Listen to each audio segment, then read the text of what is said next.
Good morning, everybody. Matt Modi here with OddsJam, here to give you some NBA player props to bet for today, early in the morning of Tuesday, December 27th. It's always sad after Christmas, but one way we can make it a little better, how about we just bet on some sports? And for me, my betting process always starts at OddsJam, starts at the positive expected value page.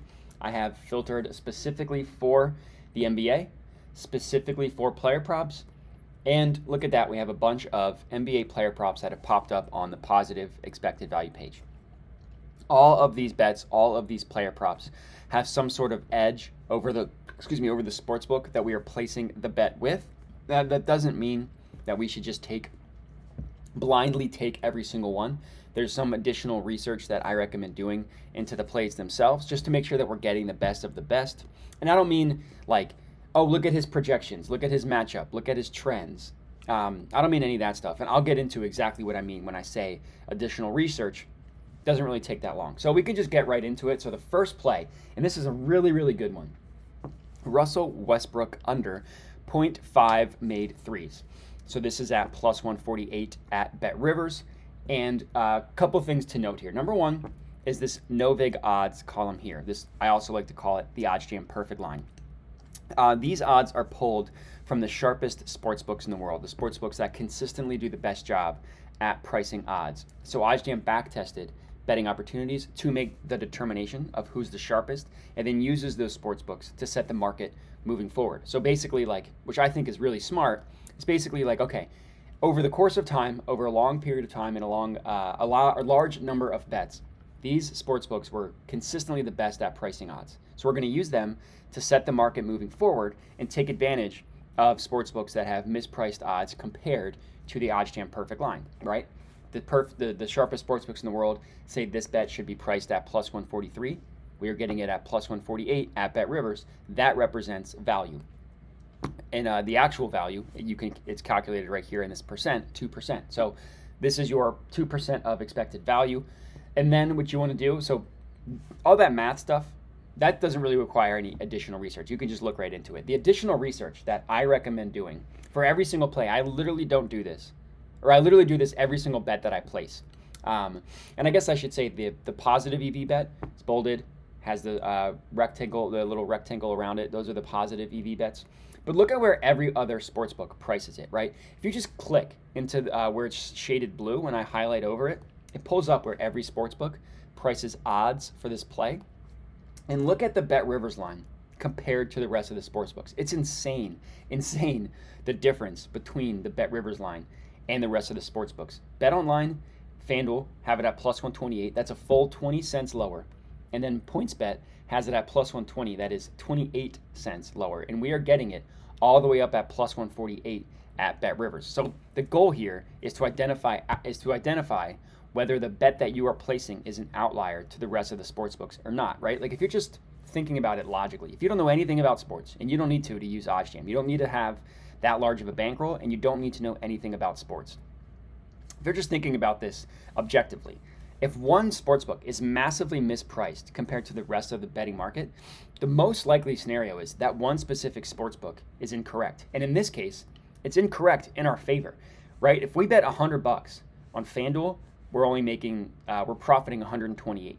If we bet $100 on BetRivers, we're profiting $20. We're profiting 148, which is a $20 difference.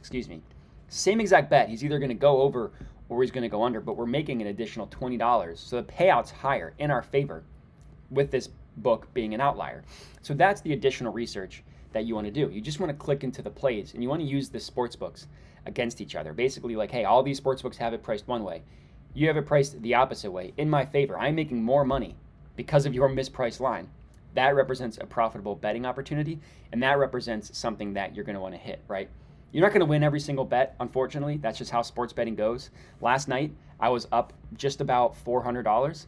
I had $500 in pending bets. All 500 lost, all 500 by the hook. They were a bunch of player props. They all lost by the hook. Like I had over 4.5 rebounds, ended with 4. I had over 2.5 rebounds, ended with 2. Stuff like that.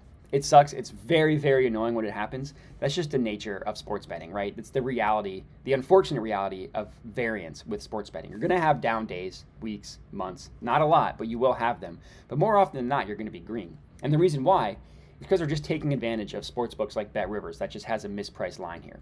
So that's going to be the first play. Russell Westbrook under 0.5 made threes. The next one that I'm going to go ahead and lock in here, and I guess I should say that's in the Lakers Magic game, the Russell Westbrook one. The next game is in the Rockets versus Celtics. And again, the play, Jason Tatum under 3.5 made threes. So again, you just look at what's bolded and what has the blue rectangle around it. Jason Tatum under 3.5 made threes. Bet Rivers is giving this to us at -132. And then look at the rest of the sports books. So PointsBet is kind of close. Not kind of close. It is close at -135. FanDuel is kind of close at -140.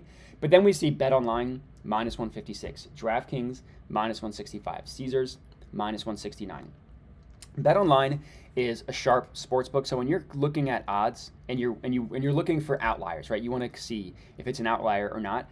There are a couple sports books that are considered the sharpest that give weight towards this OddsJam perfect line here. One of those sharp sports books is BetOnline.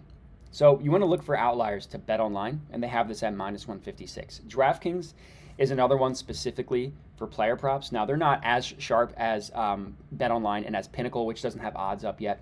But DraftKings is pretty good for player props. So I do look at DraftKings as a sports book to identify outliers with, and it's meaning I use them as a sports book to kind of say, okay, is it an outlier to DraftKings? Now that doesn't mean if there's a positive EV player prop that is on DraftKings, that is an outlier to the rest of the betting markets, I will still take that bet. I've made a lot of money on DraftKings. They just specifically do a better job than normal with player props. That's it. So BetOnline -156, DraftKings -165, BetRivers all the way down at -132. That's a good play. This is my second one, my second player prop for today. Jason Tatum under 3.5 made three-pointers. Next up, we are looking at the Wizards versus Sixers game, and we are looking at Monty Morris to go under 4.5 assists. So -134 at BetRivers, right? It's the bolded one with the rectangle around it. And then again, PointsBet has it kind of close at -140, but then every other sports book is not really close at all. And then so here's Pinnacle. Pinnacle does have odds for this market. Pinnacle has it all the way down at -167. BetOnline has it at -159. DraftKings has it at -155. It's an outlier to the two most important ones, Pinnacle and BetOnline, and to the third most important one, DraftKings at -155. And then the other sportsbooks outside of PointsBet, -160 and -156. It's an outlier to all of the markets except for one. And this makes it another really good play. Monty Morris under 4.5 assists. And I do get some questions about like the odds themselves. Like, why would I bet this one if it's plus money if it means it's unlikely to hit? Why would I bet this one at -132 or -134 if the payouts are so low compared to normal? Like -130 odds it's pretty steep in terms of the payout. And all you care about aren't the odds themselves. Like, I don't just look at the odds and say, well, I'm not going to bet that because it's plus money, or I'm not going to bet that because it's -200. You want to look at the odds compared to the rest of the betting market. That's the most important thing. So all three of these bets were outliers to the majority of the sports books, which made them good bets to make. It doesn't matter blindly that this one's +148. The remaining sports books had this in the +120s.